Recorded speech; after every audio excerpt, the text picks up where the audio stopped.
નમસ્કાર વિદ્યાર્થી મિત્રો, આજે ધોરણ 12 સાયન્સનું જે ફિઝિક્સનું પેપર હતું તો એમાં થોડું જે ઓવરઓલ એનાલિસિસ વાત કરીએ એમની વાત કરવાની છે. તો પેપર તો ઓવરઓલ ઇઝી હતું, પણ તમને લોકોને જે રીતે ખ્યાલ છે કે જે બ્લાઇન્ડ સ્ટુડન્ટ માટેના ક્વેશ્ચન હતા એમના લીધે ખાસી ગૂંચવણ ક્રિએટ થયેલી છે.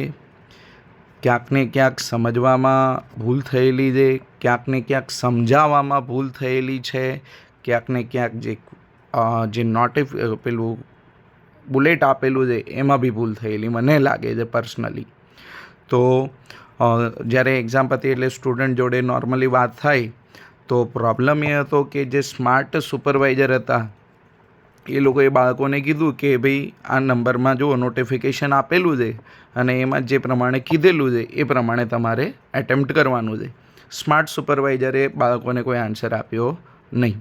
પણ જે સુપરવાઇઝર એવા હતા કે જેમણે જોયું કે અમુક સુપરવાઇઝરે પોતાની ઉપરની ઓથોરિટીને પૂછીને કેવડાવ્યું કે આ ક્વેશ્ચન લખવાના છે, કે ઓપ્શનના જે બ્લાઇન્ડ વિદ્યાર્થી માટે લખ્યું છે એના ઉપરના લખવાના છે કે એના નીચેના. પણ અમુક સુપરવાઇઝરને જ્યારે વિદ્યાર્થીએ પૂછવામાં આવ્યું કે સર આમાં કન્ફ્યુઝન છે, કયો ક્વેશ્ચન લખવાનો, તો બાળકોએ એવું કીધું છે કે એમના સુપરવાઇઝરે એવું કીધું હતું કે નીચેનો ક્વેશ્ચન લખવાનો. ઘણા સુપરવાઇઝરે એવું પણ કીધેલું છે કે બેમાંથી કોઈ પણ એક લખી કાઢવાનો.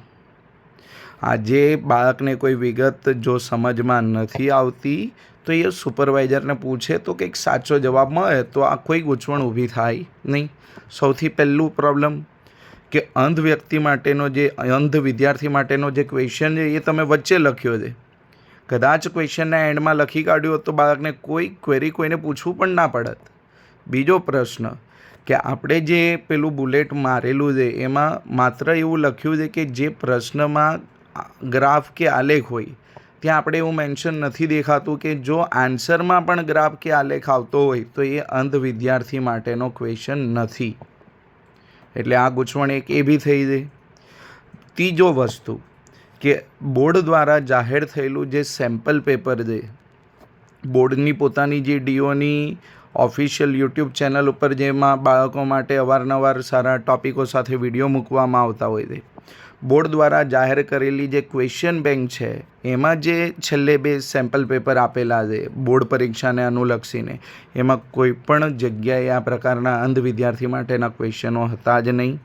તો એક ટૉપિક ટોટલી બાળકો માટે નવો બન્યો, જેમાં ગૂંચવણ થઈ, બાળકોને સમજવામાં ભૂલ થઈ. ઘણી જગ્યાએ જે સુપરવાઇઝર અથવા તો એક્ઝામ સેન્ટર પરથી જે ઇન્ફોર્મેશન મળવી જોઈએ એમાં ભૂલ થઈ. ઘણા બાળકો પૂછી ના શક્યા અને ઉલટસુલટ ક્વેશ્ચન લખાઈ ગયા છે. તો હવે આનું સોલ્યુશન આપણા મત મુજબ અથવા તો આપણે એવી અપેક્ષા રાખીએ કે ગુજરાત બોર્ડ બાળકોના હિત માટે કે જે બાળકોથી ભૂલ થયેલી છે એનો કંઈક વચ્ચેનો રસ્તો તરીકે લઈ આવે. Thank you.